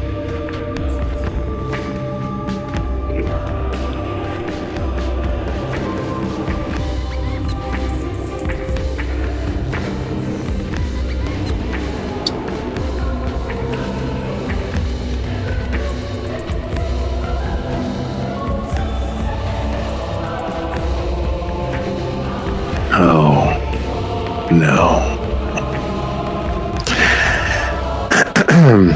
Now, when he died, when Frost ceased to be one of the breathing inhabitants of this planet of ours, there was pain. There was the surcease peace. There was the growing pain of death and the fact that all of his battle injuries of that moment came due. And it was painful. But he survived it, and, well, as close to it as kindred ever do survive such things. And he died and came back as he is.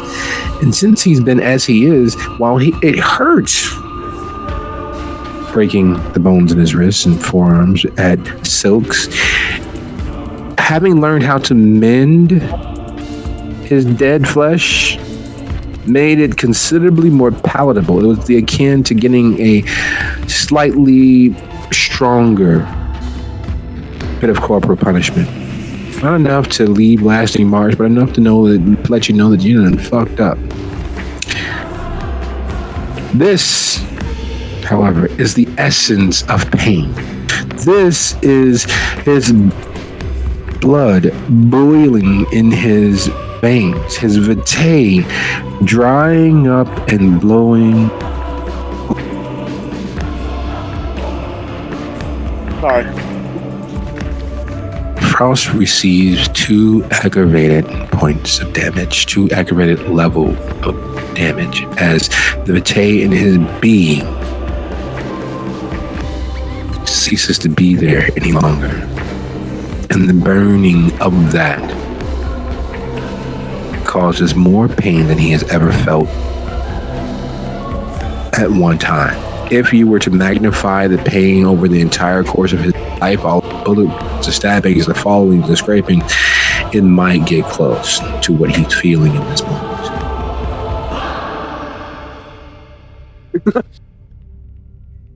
You know what makes me really laugh a lot? This is only 2 aggravated damage, correct? Correct.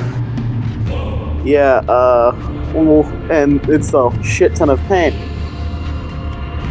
How much fucking pain is Mason in right? Okay, anyways. Yeah, he's probably gonna scream out and growl. And probably, it's like his entire body, right? Yes. Yeah, he's going to drop to the floor.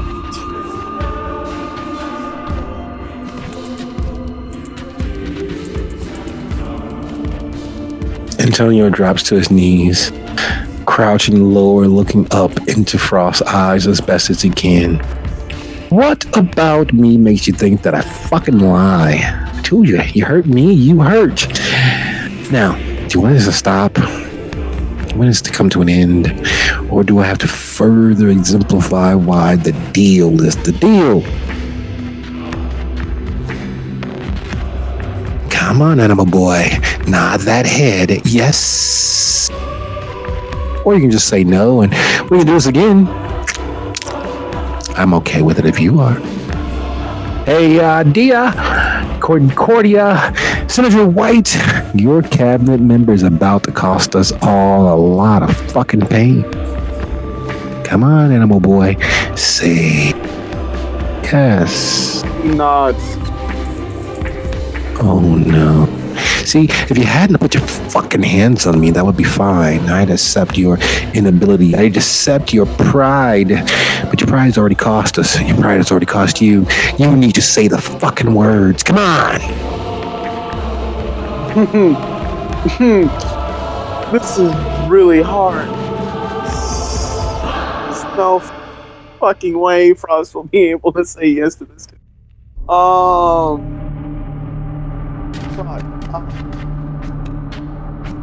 Come on. If you can't say yes, I'll take a bark. Say woof. Yeah. Say woof. Come on. Come on, I got a treat for you. Got something mouth size you can enjoy. Red gaze work on another vampire. Yes. Dread gaze does work on most things. Yeah, because Dia's getting to that point, and she's distracted away from Zack, turns to look at their new friend, and pulls Dread gaze from the bottom of their soul, and lets the full terrible beauty that she can become. Ladriel.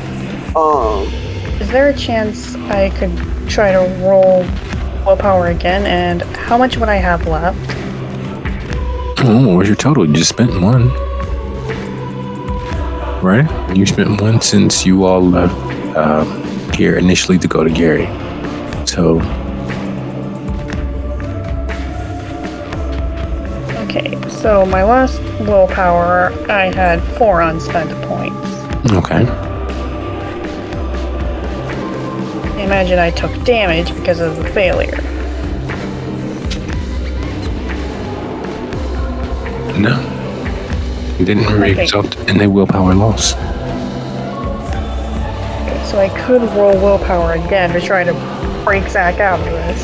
Yes, because Frost, the killer of your child, is suffering immense pain and being beaten further into that pit of despair. Well, he's in immense pain because this asshole is like encouraging suicide. So there is no way this bitch is going to Frost is going to say fucking yes to this asshole. And Zack is getting really sick and tired of people suffering because of him and his inaction. Action. Alright, Zack, give me that willpower. And Frost, you so kind of roll your resolve plus composure to enjoy and endure the pain that you're actually feeling. And Dia stands moving closer to this moment, a hateful and baleful radiance in their aura. What is it that they are saying?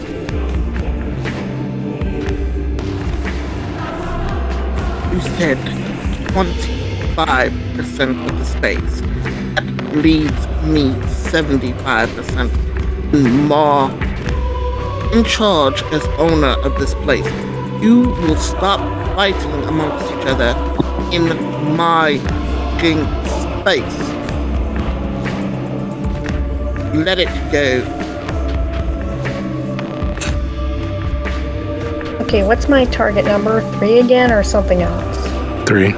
What's my target number? 3. Okay. Why? And it was resolve plus composure, correct? Correct. I do not have dementia. Ah! Finally, I get a normal fucking roll. Frost grits through the pain, biting down on his own tongue to keep from saying that simple 3-letter word, to not respond, to endure to withstand the weight of his vampiric essence being burned away. Antonio leaps up as if he's a child caught with their hands beneath the Christmas tree, shaking and rattling presents, sure that if he's caught, he will lose them all. The look on his face is just that pure dread of being caught doing something that they shouldn't. Rich, however, takes a half a step back. In doing so, he interposes himself between Tony and Zack, feeling the burn of the it's getting too hot, just uncomfortable. Won't let you move. It's eating up the air. There's one way to validate both the feelings bombarding their insides and their will to do something. Antonio is clearly the arbiter of this. Antonio is clearly the source of all their inaction if they but simply act.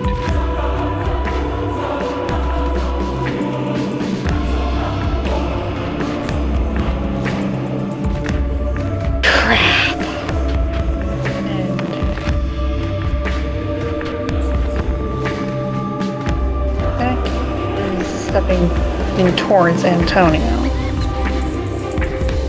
The weight of all of his negative emotions threatening to tear him limb from limb, but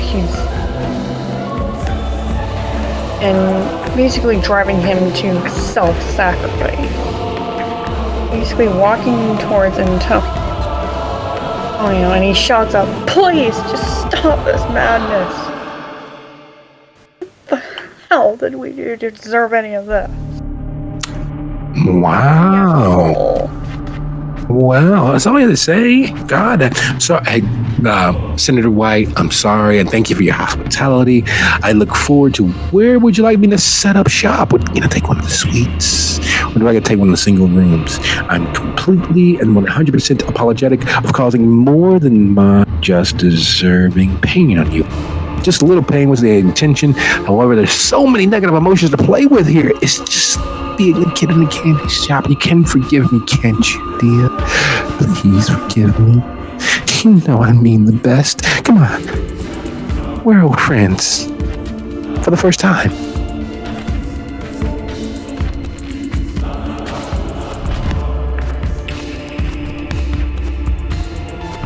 Pulling Gladriel mode back into himself. Oh, just smile back on their face.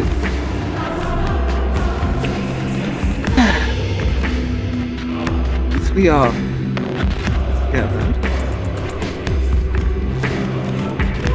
The foreseeable future. I will set a room aside for you. And wish you. Oh, goody. Thank you so very much. Can I get one with a window?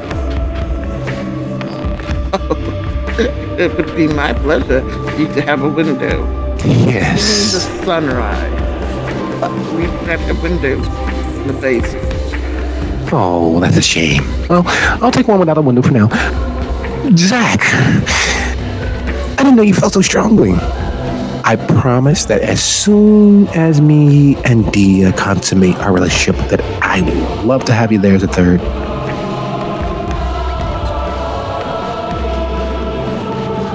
And he steps closer. There's an eye twitch. He's about a quarter of an inch shorter, Zack. Being this close, the weight and danger of his side seems as if it was a hallucination. As if there's no way that a person this short, this lithe, could be that dangerous. And even as Frost is still suffering lighter pain, as the feelings slowly ebb away, with Rich purposely keeping his body between line of sight of Antonio Frost. The skin is a little cooler. It's not quite as red.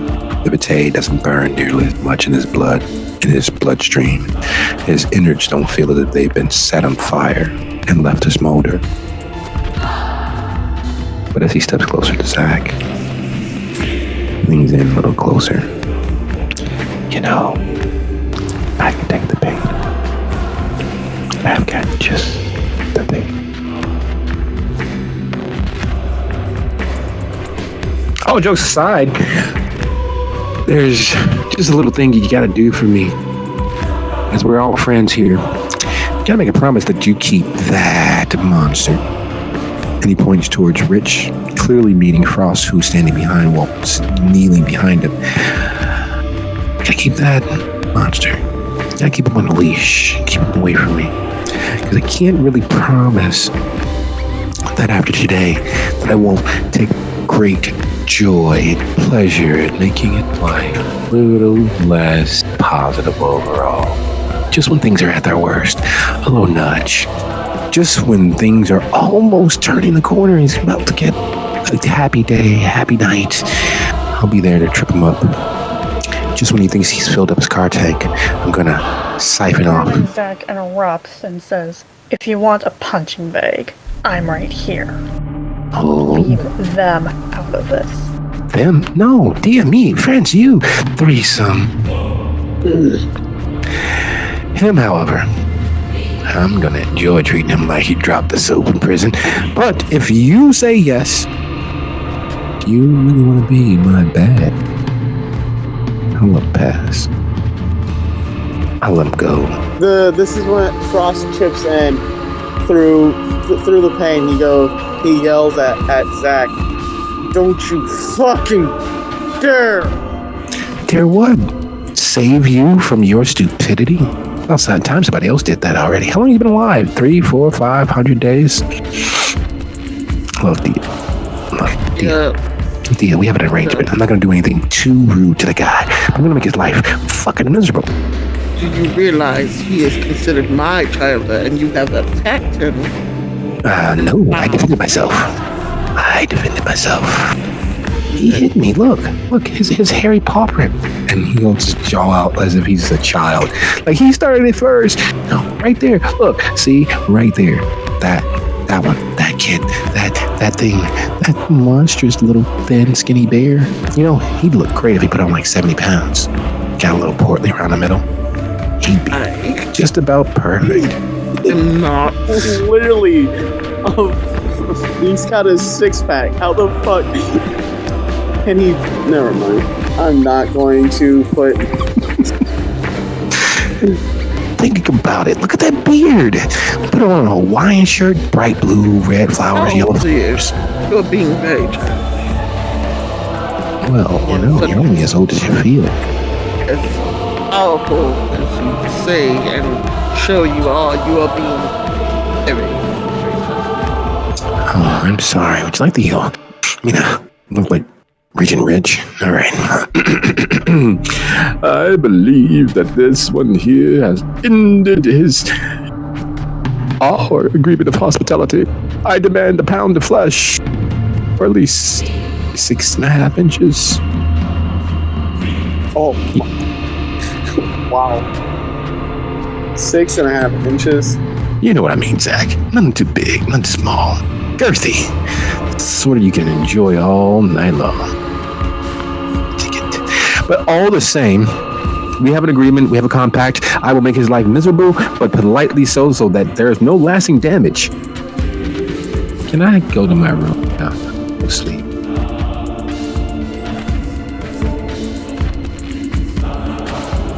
The pure clarity of that statement and situation at hand breaks the laughter starts, and they are laughing like maniacally, like they have gone deranged, like they have lost their ever-loving mind. It just points in a direction towards a room that should be suitable and that they hardly ever use for the other activities going on. can be readjusted and some of the supply is moved out of there and put somewhere else. Drop of a hat. Okay.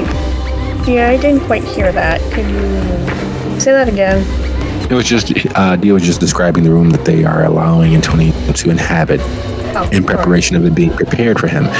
He nods, and it's 100% laughable, but he stretches as if he's a 3-year-old getting ready to snuggle down in bed, hold their teddy, and drift off to the land of Nod. And as he begins to take a step away, he pauses, looks at Dia. Thank you, Senator White. You've been most agreeable and helpful. I look forward to a very long relationship between the two of us. Zack, shall we go to bed now? And with that moment, that expressed aloud, Rich, shocked to the very roots of his hair, Frost, slowly coming into this moment free of the pain that's been expressed, free of the pain of his vitae being set aflame. Dia, shocked by the inconsistent variability of one of her most laughably dangerous enemies. We draw to a close. And I will see you all next episode. Thank you for a lovely session. Good night, everybody. Night.